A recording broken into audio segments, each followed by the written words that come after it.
जय श्री कृष्णा। दोस्तों, स्वागत है आपका हमारे YouTube चैनल पर। जो कोई यह संदेश सुनेगा और उसी की तरह जीने की कोशिश करेगा, उसकी जिंदगी खूबसूरत हो जाएगी भगवान कृष्ण की कृपा से। तो चलिए आज का यह संदेश क्या है, यह जानते हैं। भगवान कृष्ण अपने भक्तों से कहना चाहते हैं कि तू फिक्र मत कर बंदे, कलम हमारे हाथ में है। तू कर्मठ फिक्र जो हुआ नहीं, हम करेंगे वह जो तूने शायद सोचा ही नहीं। अरे तू हर रोज सोचता है कि खुद को बदलेगा, एक नई शुरुआत करेगा, जो हुआ उसे भूल जाएगा, जीवन में आगे बढ़ने की कोशिश करेगा। पर यह सब तू कर ही नहीं पाता, क्योंकि हमेशा वही बातें तुझ पर हावी हो जाती हैं जो तेरे लिए अच्छी नहीं होती है, और वही सोचकर तू खुद को तकलीफ देता है, और फिर ये जिंदगी तेरे लिए मुश्किलें पैदा कर देती है और तू खुद को संभाल नहीं पाता है। इसलिए मैं तुझसे कहता हूँ कि जितना ही कम दुनिया से तू वास्ता रखता है, उतने ही खूबसूरत तेरी जिंदगी का रास्ता होता है। जितना कम तू दुनिया से वास्ता रखता है, उतने ही खूबसूरत तेरी जिंदगी का रास्ता होता है। क्योंकि दिखावे से यह जिंदगी नहीं चलती। जो दिखावा करता है, ऐसे लोगों से दूर रहो। दिखावा समझने में देरी लगती है, पर धीरे धीरे सब समझ में आ जाता है। कौन कैसा है सब नजर आ जाता है। दिखावा कब तक करेगा? यह लोग, यह वक्त, उनको भी सब कुछ सिखा जाता है। लेकिन तू एक बात याद रखना, जीवन में कुछ लोग जिंदगी में इसलिए आते हैं ताकि तू जान सके कि तुझे कैसा नहीं बनना है।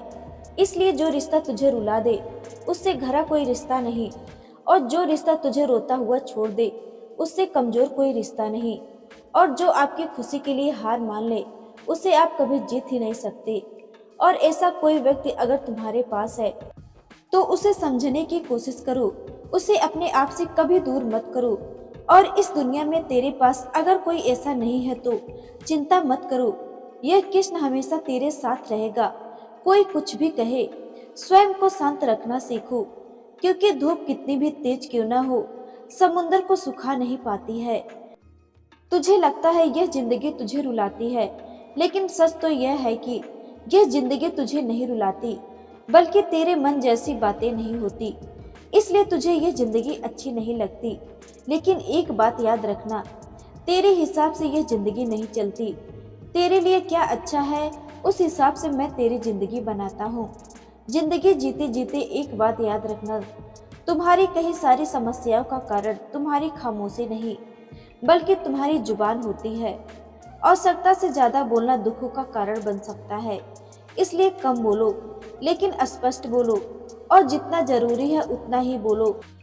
और इसलिए शायद मौन का हिंदू धर्म में ऊंचा स्थान है। इतना ही नहीं, सेहत और मौन का भी गहरा संबंध होता है।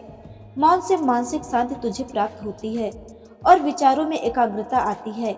और इसलिए आज तक बड़े बड़े साधु संतों ने, बड़े बड़े विद्वानों ने मौन धारण करके गुप्त ज्ञान को पा लिया है। और तुम्हारी यही समस्या है कि तुम चुप ही नहीं रह सकते, और चुप ना बैठने के कारण कई सारी समस्याओं का सामना करना पड़ता है, और कई सारी समस्याओं को तुम खुद ही आमंत्रित करते हो। जैसे कि घर में क्लेश का कारण ही तुम्हारी जुबान ही होती है।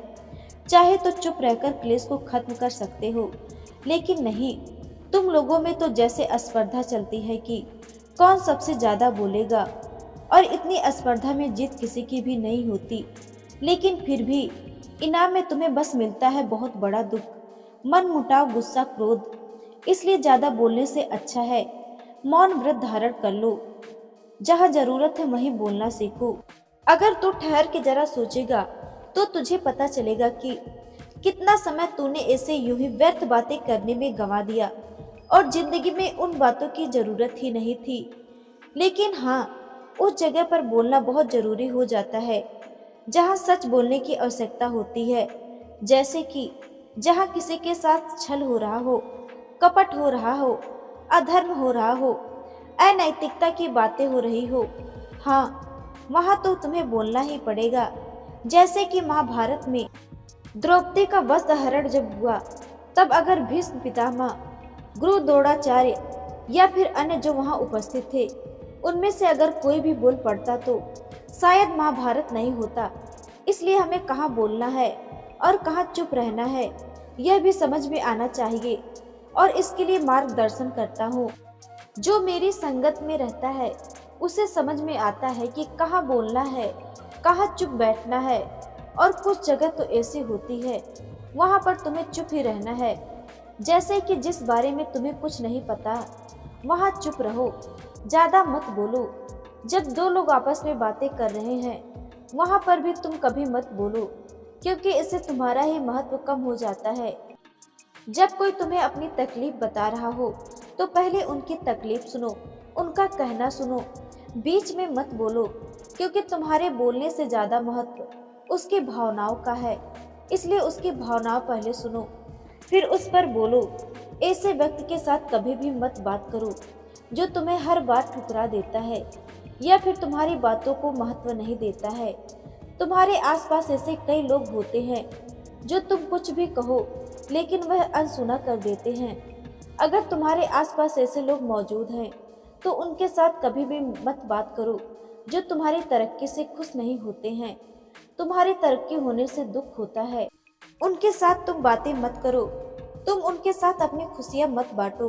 अगर इस तरह जैसे मैंने बोला है उस प्रकार अगर तुम अपनी जिंदगी जीना शुरू कर दोगे तो तुम्हें कभी भी लोगों से अपेक्षाएं नहीं रहेंगी और तुम अपनी जिंदगी में खुश रहोगे।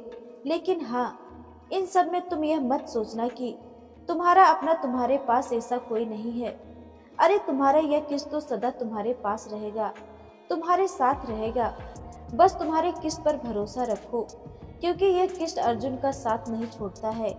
मेरा हर भक्त मेरे लिए अर्जुन ही है, मेरा हर भक्त मेरे लिए अर्जुन ही तो है। डरना नहीं, घबराना नहीं, यह कृष्ण हमेशा तेरे साथ रहेगा, यह कृष्ण हमेशा तेरे साथ रहेगा। भगवान कृष्ण ने आज के संदेश के माध्यम से हमें यही सिखाया है कि कहाँ हमें चुप रहना चाहिए और कहाँ बोलना है। अगर हमारा समय बचाना है और हमारी तरक्की करनी है तो हमें कई सारी जगह पर चुप रहना है, मौन व्रत धारण करना है। और बातें करने का मन करे तो बस अपने कृष्ण के साथ ही हमें बातें करनी है, जो हमारी बातें ध्यान से सुनते हैं। दोस्तों, आज का यह संदेश आपको कैसा लगा कमेंट करके जरूर बताइएगा। और ऐसे ही नए संदेश सुनने के लिए हमारे चैनल को सब्सक्राइब कीजिए। फिर मिलेंगे एक नए संदेश के साथ, तब तक के लिए बोलते रहिए जय श्री कृष्णा, जय श्री कृष्णा।